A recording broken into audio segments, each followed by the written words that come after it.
அது நான் மையத்தில் இருக்கிறதுனால இந்த புயல் எங்க எங்க எங்கெல்லாம் வீசுதுன்னு என்னால பார்க்க முடியுது. இங்க காத்து அடிக்காது, நாரிடும் காத்து.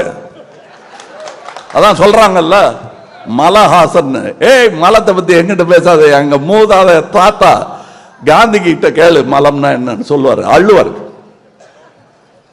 அன்னைக்கு கல்கட்டாவில் 1908 நடந்த போது காங்கிரஸ்காரங்கள்லாம் அதெல்லாம் சாப்பிட்டுட்டு அங்க போய் செய்ய வேண்டியது செஞ்சுட்டு வந்தாங்க.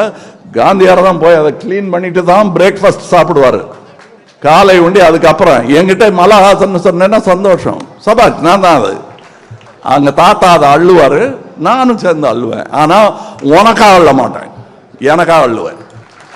ஏன்னா டெய்லி நீங்க தான் என்ன பண்றீங்க, அதனால என்ன நீ கூப்பிடு. கோபம் இல்லைங்க, புரிய வைக்கிறேன். நான் என் பிள்ளைகளே அடிச்சது கிடையாது, கேட்டு பாருங்க சொல்லுவாங்க.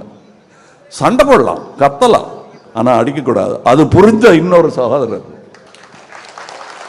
இவருக்கு பிறந்த நாள் சொல்லுவது கடமையா இருந்தது. இன்னொரு பெரிய விழா நான் கனவு கண்டுகிட்டு இருந்த விழா, அதுக்கு போகணும்னு நினைச்சிட்டு இருந்தேன். சேலத்தில் நடக்குது. ஆனா இதை இப்ப செஞ்சிடணும். இப்ப இது தேவை. அங்க நிறைய பேர் பெரியவர்கள் இருக்காங்க. இங்க ஆளே இல்லையான்னா இருக்கீங்க, இங்கேயும் நிறைய இருக்காங்க. இந்த ஒரு மேடல் தான் ஆச்சரியமா பார்த்தேன்.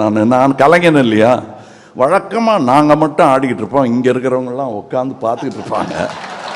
நீங்க நான் உட்காந்து பார்த்துட்டு இருந்தேன், அங்க இருந்தவங்க எல்லாம் ஆடிக்கிட்டாங்க. அதனாலதான் கூத்தன் நான் உங்களை கூத்தர்களே என்று வணங்கினேன்.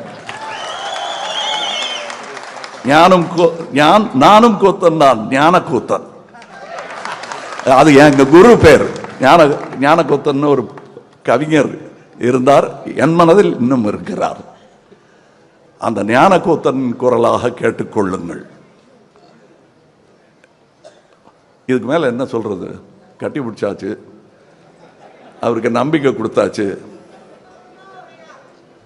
பறை பின்னாடி இருக்கு, படை இங்க இருக்கு. வெல்க வாழிய செந்தமிழ், வாழ்க நற்றமிழர், வாழிய இந்திய மணித்திருநாடு. வணக்கம்.